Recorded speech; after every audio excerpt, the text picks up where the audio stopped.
பேச்சியம்மா பேச்சியம்மா சித்தூடு கையில் கொண்டு சீல பிள்ளை தன்னோடு அருள்வாக்கு சொல்லி வாராள் அம்மா மக்கள் குறை தீர்த்து வாராள்.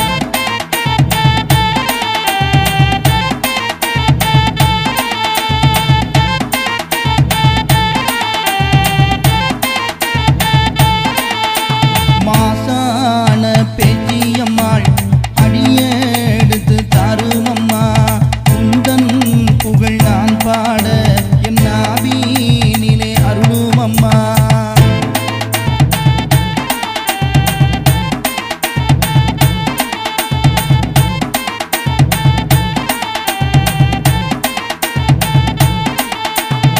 ஏழு வயது பெண் போலே சித்தாடை கட்டிக்கொண்டு